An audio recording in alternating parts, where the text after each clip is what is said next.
Hello student, তো ফিরে আসলাম আমার একটা ক্লাসে। তোমাদের আজকে করাবো ক্লাস 7 ম্যাথ রায় মার্টিন প্রশ্ন বিদ্যা থেকে সেকেন্ড সামেটিভের অঙ্কগুলো, সেকেন্ড ইউনিট টেস্ট। তো আজকে আমরা 2 নম্বর স্কুলটা নিয়ে এসেছি। তো দেখো তোমাদের জন্য আমি নিয়ে এসেছি আজকে class 7 math Prashna Bichitra second unit test school 2 page number 141 পাতা। তো আমাদের যে 141 পাতা স্কুলটা আছে, দেখো মহেশ শ্রী রামকৃষ্ণ আশ্রম বিদ্যালয়া, ঠিক আছে, এই স্কুলটা তোমাদের করাবো। তোমাদের যে বইটা আছে রায় মার্টিন প্রশ্ন বিচিত্র বইটা, এই বইটা হাতে নাও এবং বইটা খুলো, প্রশ্নগুলো দেখো এবং বুঝে শুনে একসঙ্গে অঙ্কগুলো করো। চলো ক্লাস শুরু হতে চলেছে, তোমরা তাড়াতাড়ি ভিডিওতে লাইক এবং ভিডিওগুলো বন্ধুদের কাছে শেয়ার করে দাও। তো আজকের ক্লাসের অঙ্কগুলো চলো আমরা সহজভাবে বুঝে নিই। তো দেখো 1 নম্বর প্রশ্নটা নিয়েছি আমরা। তো প্রশ্নটা আমাদের আছে 0.99771, এই যে সংখ্যাটা আছে দশমিক সংখ্যাটা, এর 2 দশমিক স্থান পর্যন্ত আসন্ন মান বের করতে বলেছে, কত হবে? তো দেখো 2 দশমিক স্থান পর্যন্ত আসন্ন মানটা আমরা বের করে দেখাচ্ছি। দেখো কীভাবে করব। দেখো 2 দশমিক মানে দশমিকের পর দুটো সংখ্যা রাখতে হবে। তো আমাদের দেখো দশমিকের দুটো সংখ্যা কত আছে? 99, মানে এখানটা দেখো 9 আছে, তো 9-এর পরে কী আছে? 7। তাহলে 9-এর পরে যখন 7, 5 কিংবা 5-এর চেয়ে বড় থাকবে তখন 9-এর সঙ্গে 1 যোগ করে দিবা। এই যেহেতু 4 বা 3 হতো তাহলে 99 হয়ে যেত, 0.99 করে দিতাম, 9। যেহেতু এখানে 5-এর চেয়ে বড় আছে সংখ্যাটা, তাহলে 9-এর সঙ্গে 1 যোগ হবে। তো দেখো 99 আছে, তাহলে এর সঙ্গে 1 যোগ করে কত হবে? 100। আমরা যেহেতু 100 বসিয়ে দিই, দেখো তো আমাদের 2 দশমিক স্থান পর্যন্ত বলেছে, দশমিক পর দুটো সংখ্যা দরকার, তা দশমিকটা এখানে হবে, তাই না? এই যে দশমিক পর দুটো সংখ্যা, তাহলে একটা চলে আসবে এইদিকে, 0 এখানে চলে আসবে, মানে 0-এর সঙ্গে 1 যোগ হয়ে যাবে। তাহলে দেখো আমাদের 2 দশমিক স্থান পর্যন্ত আসন্ন মানটা আমরা এটা পেয়ে গেলাম। এটা মানে দেখো দশমিকের দান থেকে 0-এর দাম হয় না, তার জন্য আমাদের অ্যান্সারটা 1 হয়ে যাবে। 1 দেখো কত নম্বর অপশানে মিলেছে? ডি নাম্বার, তাহলে অ্যান্সারটা আমাদের ডি নাম্বার। এবার দেখো আমরা 2 নম্বর প্রশ্নটা করাবো। তাহলে 2 নম্বর প্রশ্নটা আছে x² + 49। তো এই যে আমাদের আছে, এর সঙ্গে যে বীজগাণিতিক সংখ্যামালা যোগ করলে যোগফল একটি পূর্ণবর্গ সংখ্যামালা হবে সেটি বের করতে বলেছে। এর সঙ্গে যোগ করতে বলেছে কোনো রাশি। তা দেখো এটা তো আমাদের a² আর 49কে 7² করে দিলাম, b² a² + b²। পূর্ণবর্গ তোমাদের সূত্র জানতে হবে। পূর্ণবর্গের দুটো সূত্র আছে, একটা আছে a + b তার হোল স্কোয়ার, এই সূত্রটা ভাঙাবা a² + 2ab + b², এটা একটা সূত্র। আর একটা আছে a - b তার হোল স্কোয়ার, এটা ভাঙা হবে a² - 2ab + b²। এই দুটো সূত্র মনে রাখবা, পূর্ণবর্গের সূত্র এটা। এখন দেখো আমাদের এখানে a² + b² আছে, a² + b² আছে, তাই +2ab দরকার, আর a² + b² -2ab দরকার। আমরা যদি +2ab নিই তাহলে 2a বলতে x আর b বলতে এই যে 7। তো দেখো আমাদের এটা যোগ করতে হচ্ছে আর একবার, এবং দেখো x² + 7a², এখানে আমরা -2ab -2 নিতে পারবো, কারণ দেখো আমাদের +2 সূত্র আছে, -2 সূত্র আছে, তাহলে +2ab হবে -2ab হবে। তাহলে আমাদের দেখো আমাদের এটাও যোগ করতে হচ্ছে, এটাও যোগ করতে হচ্ছে, তাহলে আমাদের যোগ করতে হবে, যোগ করতে হবে আমাদের একবার যোগ করতে হচ্ছে এটা, এই যে মানে এটা যদি আমরা সরল করে নিই, এটা কত আমাদের 7 দিয়ে 14 মানে 14x, এটা যোগ করতে হচ্ছে। বা আরেকটা যোগ করতে হবে, এটা হচ্ছে -14x মানে এই দুজনকে যোগ করলে আমাদের কী হবে? এই রাশিটা পূর্ণবর্গ হয়ে যাবে। এটাতে আমাদের জানতে চেয়েছি, তাহলে কত যোগ করতে হবে? 14x বা -14x। তো দেখো এটা অপশানে আমাদের কত নম্বরে আছে? সি নম্বরে আছে, তাহলে অ্যান্সারটা আমাদের হয়ে গেল সি নাম্বার। এবার দেখো 3 প্রশ্নটা আমাদের বলেছে কোনটির মানে সরলরেখাংশের পরিমাপ দেওয়া আছে, কোনটির দ্বারা ত্রিভুজ অঙ্কন সম্ভব। তো আমাদের প্রত্যেকটা অপশান চেক করতে হবে, বাহুগুলো নিয়ে আমরা চেক করব। দেখো 3টি বাহু দেওয়া আছে, এ নম্বর অপশানে আছে 3 সেমি, 8 সেমি আর দেওয়া আছে 5 সেমি। এই 3টি বাহু দিয়ে ত্রিভুজ আঁকা যাবে কি যাবে না, এটা আমরা বুঝবো কী করে? এটা বোঝার নিয়মটা হচ্ছে ছোটো দুটোকে যোগ করে নাও, 3 আর 5 যোগ করো, 3 5 যোগ করে কত পেলাম? 8। দেখো 8টা কিন্তু 8-এর সঙ্গে সমান হয়ে গেছে। এই 8টা যদি 8-এর চেয়ে যদি বড় হতো তো ত্রিভুজ আঁকা যেত, তাই না? তো এখানে কিন্তু ত্রিভুজ আঁকা যাবে না, তাহলে এটা আমাদের অপশান আসবে না। এবার বি নম্বর অপশানটা আমরা চেক করব। বি নম্বরে দেখো কত আছে? 2 আছে, 2 সেমি, 4 সেমি আর 7 সেমি। এখানেও দেখো ছোটো দুজনকে যোগ করো, মানে 2 আর 4কে যোগ করো, কত আসবে? 6। তো এটা তো আমাদের 7-এর চেয়ে ছোটো হয়ে গেল, এখানেও কিন্তু আঁকা যাবে না। আমাদের 7-এর চেয়ে বড় হওয়া দরকার এই মানটাকে, যোগফলটা, কিন্তু বড় তো হলো না, ছোটো হয়ে গেল। তাহলে আমরা দেখো বি নম্বর অপশানটাও হবে না, ত্রিভুজ আঁকা যাচ্ছে না এখানেও। সি নম্বর অপশানটা চেক করব। দেখো সি নম্বর অপশানে আছে বাহুগুলো আছে 3 সেমি, 4 সেমি আর 6 সেমি। এখানে আমরা ছোটো দুটোকে যোগ করো, 3 আর 4 যদি যোগ করো কত আসছে? 7। 3 আর 4 যোগ করে 7 দেখো এই 7টা কিন্তু 6-এর চেয়ে বড়, দেখো এখানে কিন্তু বড় হয়ে গেছে। ছোটো দুটো বাহুর যোগফল যদি বড় বাহুর চেয়ে যদি বড় হয়ে যায় যোগফলটা, তখনই ত্রিভুজ আঁকা যাবে। তা দেখো এই ক্ষেত্রে কিন্তু ত্রিভুজ আঁকা যাবে 3টি বাহু নিয়ে, মানে 3 সেমি 4 সেমি 6 সেমি বাহুগুলো দ্বারা ত্রিভুজ অঙ্কন করা সম্ভব। তো অ্যান্সার আমাদের সি নাম্বার অপশান, ঠিক আছে, অ্যান্সার কোনটা দিবা, সি নাম্বার। তোমরা ডি নাম্বারটা চেক করবা, এইভাবেই দেখবা ত্রিভুজ আঁকা যাবে না, তখন দেখবা বড়টা চেয়ে ছোটো বা সমান হয়ে যেতে পারে, তার জন্য ত্রিভুজ আঁকা যাবে না, আমাদের সি নাম্বার অ্যান্সার। এবার দেখো 2-এর প্রশ্নগুলো, 2-এর 1-এর প্রশ্নটা বলছে এখানে 625 বর্গমিটার ক্ষেত্রফল বিশিষ্ট বর্গাকার জমির চারিদিকে বেড়া দিতে মোট কত মিটার বেড়ার প্রয়োজন। একটা বর্গাকার জমি আছে, এই যে দেখো চারধারে বেড়া দিবে, মানে বেড়া দিয়ে ঘেরবে, তাই না, একটা জমিকে বেড়া দিয়ে ঘেরে, তো এই যে চারধারে ঘেরবে এটা তো আমাদের পরিসীমা, তাহলে পরিসীমাটা আমাদের এখানে বের করতে বলেছে। পরিসীমা পাওয়ার জন্য আগে বাহুর দৈর্ঘ্য দরকার, তাহলে দেখো এখানে বাহুর দৈর্ঘ্য তো দেওয়া নাই, কিন্তু ক্ষেত্রফলটা দেওয়া আছে, ক্ষেত্রফল দেওয়া আছে 625। ক্ষেত্রফল বলতে পুরো জায়গাটাকে বোঝায়, তাই না, এই যে ভিতরে যে জায়গাটা আছে বর্গক্ষেত্রের, এই যে পুরো জায়গাটা হচ্ছে আমাদের 625 বর্গমিটার ক্ষেত্রফলটা। তো বর্গক্ষেত্রের ক্ষেত্রফল জানা থাকলে বর্গক্ষেত্রের বাহুর দৈর্ঘ্য পাওয়া যায়। তো দেখো বাহুর দৈর্ঘ্য, বর্গক্ষেত্রের বাহুর দৈর্ঘ্য, ক্ষেত্রফলকে বর্গমূল করে নিতে হবে, ক্ষেত্রফলকে যদি বর্গমূল করে নাও তাহলে বাহুর দৈর্ঘ্য পেয়ে যাবে, বাহুর দৈর্ঘ্য হয়ে যাবে এত সেমি, মিটার আছে এককটা, তো মিটার দেবো। 625-এর বর্গমূলটা 25 পেয়ে যাবা। বর্গমূল তোমরা করবা, বর্গমূল দুইভাবে করা যায়, উৎপাদকের সাহায্যে আর ভাগ পদ্ধতির সাহায্যে। দেখো আমি ভাগের সাহায্যে তোমাদের একটু দেখিয়ে দিচ্ছি বর্গমূলটা।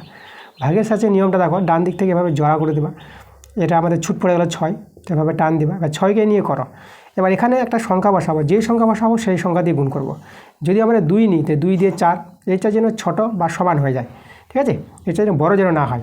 3 নিলে পরে 3 3 9, 3 দিয়ে কিন্তু বড় হয়ে যাচ্ছে 9, 3 দিয়ে যাবে না, 2 দিয়ে নেব, তাহলে 2 2 4, তো এখানে বিয়োগ করব, এটা 2, এটা আমাদের 2 নামবে, এখানে টান দিবা, আর এখানে এর ডবল করে বসাবা, যে সংখ্যা থাকবে তাকে 2 দিয়ে গুণ করে এখানে বসিয়ে দেবা ডবল, তো 2 দিয়ে 2কে গুণ করলে 2 দিয়ে 4, এখানে একটু জায়গা রাখবা কোনো সংখ্যা বসানোর জন্য। এবার দেখো 2টা তো ছোটো হয়ে গেছে 4-এর চেয়ে, তাহলে আমাদেরকে নামাতে হবে। এখন একটা সংখ্যা নামাতে পারবো না, যেহেতু জড়া হয়ে গেছে, তাহলে একসঙ্গে আমাদের 25কে নামাতে হবে এখানে। এবার দেখো 225, এবার 4 যে আছে 4-এর পাশে, এই যে দেখো 4-এর পাশে একটা সংখ্যা নেব, যে কোনো সংখ্যা, 5 আছে বলে আমরা 5 নেব, 5 5 25 মানে 5 আসবে, তো 5 নিলে 5 দিয়েই গুণ করতে হবে, ঠিক আছে, 4-এর পাশে আমরা 5 নিলাম, তো 5 দিয়ে গুণ করতে হবে। 3 নিলে 3 দিয়ে গুণ করবো, 4 নিলে 4 দিয়ে গুণ করবো। আমরা 5 বুঝতে পারছি যে 5 5-এ 25 হবে, ডান দিকে যে 5-এরটা মিলছে তাদের 5 নিলাম, 5 5-এ 25 আর 5 4-এ 20, 20 2 22, দেখো মিলে গেছে আমাদের। তাহলে আমরা কতবার নিলাম, এখানে 5 বারে নিলাম, তাহলে এখানেও 5 বার। তা দেখো আমাদের অ্যান্সারটা কিন্তু 25, তাহলে 625 বর্গমূল 25 মিটার বসিয়ে দিয়েছি। এবার বেড়া দিতে, জমিটি যে বেড়া দিতে কত বেড়ার প্রয়োজন হবে, মানে পরিসীমাটা, তাহলে আমাদের কী দরকার, বড় ক্ষেত্রে পরিসীমা, তাই না, তাহলে বেড়ার প্রয়োজন হবে, বেড়ার প্রয়োজন হবে, আমরা বড় ক্ষেত্রে পরিসীমার সূত্র 4 × বাহুর দৈর্ঘ্য, এই এত মিটার, তো এটা গুণ করে নাও, 25 4 100 মিটার, এটা আমাদের অ্যান্সার 100 মিটার। এবার দেখো 2 নম্বর প্রশ্নটা, আমাদের x = 2t দেওয়া আছে, y = 3t/5 - 1 দেওয়া আছে। তো আমাদের বলেছে t এর কোন মানের জন্য x = 5y হবে, t এর মান বের করতে বলেছে। তা দেখো এই দুটো সমীকরণ থেকে আমরা t এর মানটা বের করব। দেখো x = 5y দেওয়া আছে, তাহলে এখানে x এর জায়গায় x এর মান বসাবো, আর y এর জায়গায় y এর মানটা বসিয়ে দেবো, তখনই t এর মানটা পেয়ে যাবো। তো চলো আমরা বসাই মান দুটো, x এর মান দেখো 2t, তাহলে x এর জায়গায় বসাবো 2t, আর 5 রেখে y এর মানটা দেখো দেওয়া আছে এটা, তাহলে y এর জায়গায় y এর মানটা বসাবো 3t/5 - 1। এবার এখান থেকে সরল করে t এর মানটা পেয়ে যাবো সমাধান করে। তাহলে দেখো এটা আমরা যদি গুণ করি, তাহলে 5 × 3t/5 মাইনাস 5 × 5, দেখো 5 দিয়ে আমরা গুণ করে দিলাম দুজনকে, 5 5 কেটে যাবে, এখানে 2t, তাহলে এখানে থেকে গেল 3t - 5, দেখো তাহলে এদিকে আমাদের 2t আর এদিকে -3t, টিগুলো বাদিকে নিয়ে আসলাম, আর এখানে -5। দেখো এটা যদি বিয়োগ করি, -3t থেকে 2t বিয়োগ করলে -t পাওয়া। দেখো আমাদের এখানে বিয়োগ করতে হবে, যোগ বিয়োগ আছে, তো আমরা বিয়োগ করলাম, কিন্তু 3 বড় যেহেতু 2-এর চেয়ে, তাহলে বিয়োগ চিহ্নটা বসাতে হবে, যে সংখ্যা বড় থাকবে তার চিহ্নটা বসিয়ে দেবা। তাহলে এখানে 3-এর চিহ্ন মাইনাস আছে, 3t, তার জন্য আমরা মাইনাস চিহ্ন বসাবো। তাহলে এখানে বিয়োগ করে আমরা পেলাম -t, আর এখানে -5 আছে, মাইনাস মাইনাস কেটে দাও, t এর মানটা কত পেয়ে গেলাম, 5 পেয়ে গেলাম। তো এটা আমাদের অ্যান্সার, t এর মান বের করতে বলেছিলাম। 3-এর প্রশ্নটা দেখো দেওয়া আছে 6/a + 1 + 9/a²। তো এই রাশিটাকে পূর্ণ বর্গাকারে সাজাতে বলেছে। পূর্ণ বর্গাকারে বলতে আমাদের যে সূত্র আছে সব প্লাস আছে, তো আমরা a plus b whole square সূত্রটা এখানে অ্যাপ্লাই হবে। এই সূত্রটা আমাদের জানতে হবে a square plus 2ab plus b square.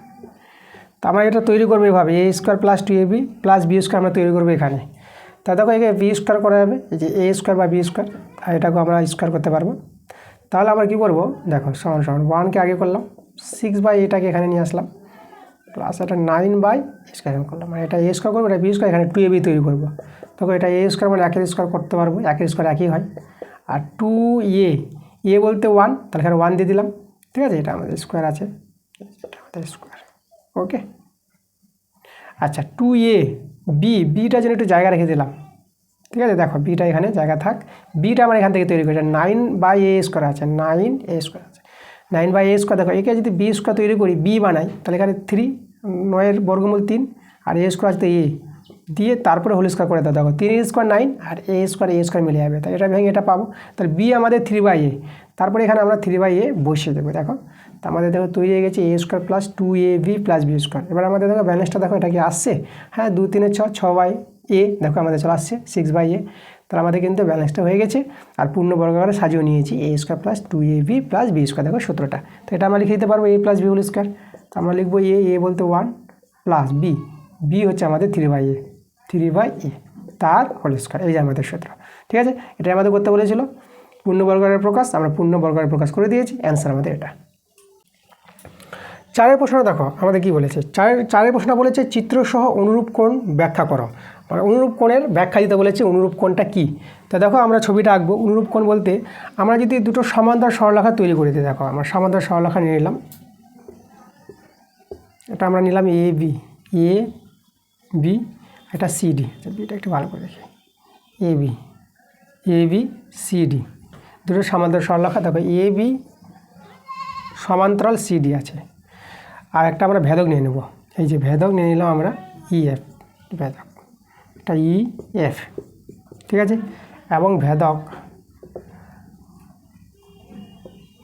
আমরা নিলাম ইএফ, ঠিক আছে। আচ্ছা তাহলে এবার দেখো অনুরূপ কোণ দেখাবো। অনুরূপ কোণ বলতে দেখো এই যে দেখো এই কোণটার সঙ্গে এই কোণ অনুরূপ কোণ হবে, তাহলে আমরা লিখব এখানে অনুরূপ কোণগুলি,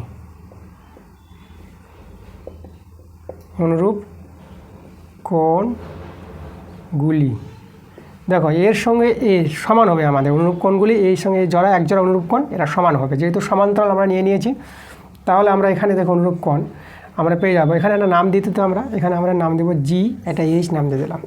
তাহলে এই কোণটা যদি বলি এটা হবে ডিজিএইচ, এই কোণটা দেখো ডিজিএইচ, তাহলে আমরা বলবো ডিজিএইচ সমান হবে অনুরূপ কোণ এর সঙ্গে, এটাকে নাম দেবো আমরা বিএইচই, তাহলে বলে দেবো বিএইচই, এই যে অনুরূপ কোণ। এবার দেখো এর সঙ্গে এটা বলতে পারবো, এই এক জোড়া আছে, তাহলে এখানে যদি বলি এই কোণের নামটা সিজিএইচ বলে দাও, এটা আমাদের সি আছে, সি, তো আমরা বলবো সিজিএইচ।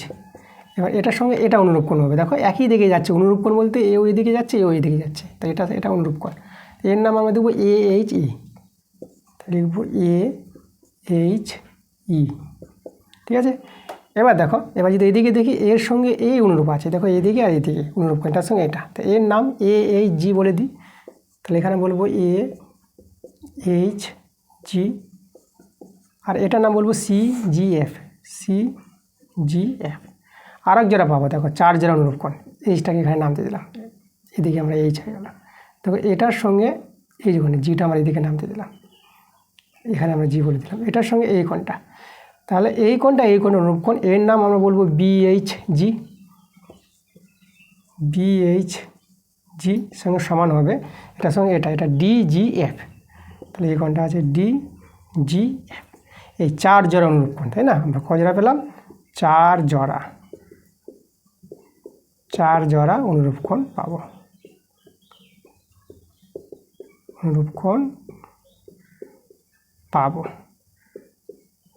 আমাদের অনুরূপ কোণের ব্যাখ্যা দিতে বলেছিল, আমরা অনুরূপ কোণের ব্যাখ্যা দিয়ে দিয়েছি, এটাই তোমরা এইভাবে অ্যান্সারটা দিয়ে দিবা। তাহলে দেখো আমরা অবজেক্টিভ প্রশ্নগুলো 1 নম্বর এবং 2 নম্বর প্রশ্নগুলো আমরা করে দেখিয়ে দিলাম। বড় প্রশ্নগুলো তোমরা বই থেকে কমন পেয়ে যাবা, ঠিক আছে। এবার তবু তোমাদের যদি প্রয়োজন পড়ে তোমরা কমেন্টে জানাবা। আমি তোমাদের ক্লাসের যে অঙ্কগুলো, তোমাদের যে গণিত বইটা আছে ক্লাস 7, সেখান থেকে তোমাদের ক্লাস দিব, আমি অঙ্ক দিব, কোনো অসুবিধা নেই। তোমরা যেসব বড় অঙ্কগুলো আছে, তাই না, বড় প্রশ্ন, তোমরা আমার ক্লাস থেকে তোমরা পেয়ে যাবা। আমি ক্লাসের অঙ্ক ছাড়বো। আর যে অঙ্কগুলো যেগুলো বইয়ের সঙ্গে মিল নাই, বইয়ের বাইরে যেসব অঙ্কগুলো আছে এখানে রায় মার্টিন প্রশ্ন বিচিত্রায়, সেই অঙ্কগুলো কিন্তু তোমাদের এই প্রশ্ন বিচিত্রা থেকে আমি কিন্তু করিয়ে দেবো, তাই না। তো বইয়ের অঙ্কগুলো তোমরা পেয়ে যাবা, বই থেকে আছে, আমি ক্লাস দেবো বইয়ের অঙ্ক যেটা বললাম। আর বইয়ের বাইরের অঙ্কগুলো আমি তোমাদের করাবো রায় মার্টিন প্রশ্ন বিচিত্রা থেকে। পরবর্তীতে ক্লাস আসবে, তোমরা কমেন্ট করে জানাও কাদের প্রয়োজন, আমি অঙ্কগুলো তাড়াতাড়ি নিয়ে আসবো, ঠিক আছে। এই ছিল আমাদের আজকের ক্লাসের অঙ্কগুলো। তো ক্লাস কীভাবে ভালো লাগলো, তো তোমাদের ক্লাসগুলো যদি ভালো লাগে ভিডিওগুলোতে লাইক এবং ভিডিওগুলো বন্ধুদের কাছে শেয়ার অবশ্যই করবা। তো তোমাদের সঙ্গে দেখা হচ্ছে আবার পরের ভিডিওতে। তোমরা সবাই ভালো থেকো।